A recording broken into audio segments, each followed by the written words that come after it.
Hello, apologies for the lateness of this video. During the immediate aftermath of Everton Arsenal, I rushed to a Christmas party in order to forget about Everton Arsenal. But I suppose the benefit of doing this video a bit later is that it's given me time to reflect on the result. There was a lot of outpouring of anger in the immediate aftermath of the game. Alex Iwobi was targeted for criticism for having a shot cleared off the line. A quite relatively intelligently placed shot, given how quickly the chance came to him. And there was a lot of frustration because that was a game that Arsenal, probably really thought they ought to have won. Everton had a terrible record going in. I think one win in about 14 games across all competitions. And we had just come from behind to beat Stoke, had briefly been top of the table. Our title challenge seemed more credible than really at any point this season.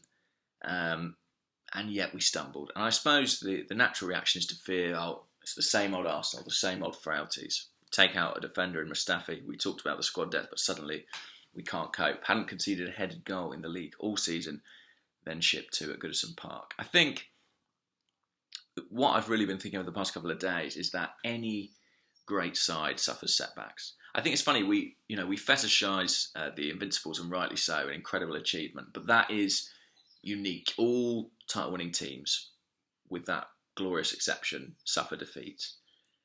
I think the making of champions is how you respond to those. And actually, as uncomfortable as it is, Arsenal could learn something here from Chelsea, the team who sit top of the table, because it's not too long ago that we beat them by 3-0 at Emirates Stadium, looked comfortably the better side.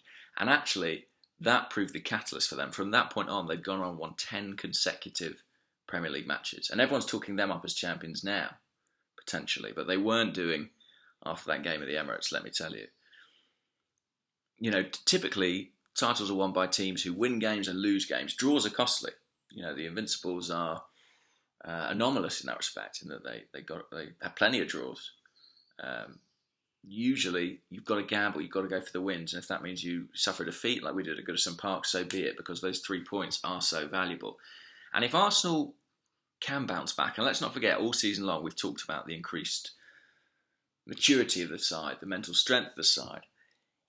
If we can bounce back and win at the Etihad on Sunday, this Everton match, I think, will be forgotten very quickly.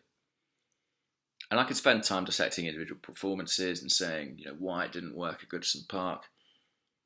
But really, it's all about the next game, especially at this time of year when they come so thick and fast.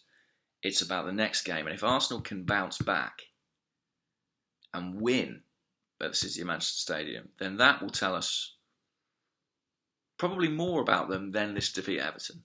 Because teams lose games. It's fine margins, and we've been on the positive side of that so many times this season with late goals, comebacks. You can't keep doing that. Eventually, you're going to lose a game. You've got to accept that. It's the way you deal with that and the way you come back from it that defines you, that can define you. So, I'm really looking forward to Sunday. Gutted that City appears to have dropped John Stones. But I'm looking forward to it. I want to see how this team respond. Are they as tough as we hope? I can forgive losing at Everton, because eventually one's going to catch up with you. But this is a real test now. And I think a truer test. So let's see how we get on Sunday. And before you ask, yes, these are my spare glasses. And I do look like a massive nerd. I'm sure I'll hear all about it in the comments. Cheers. Bye.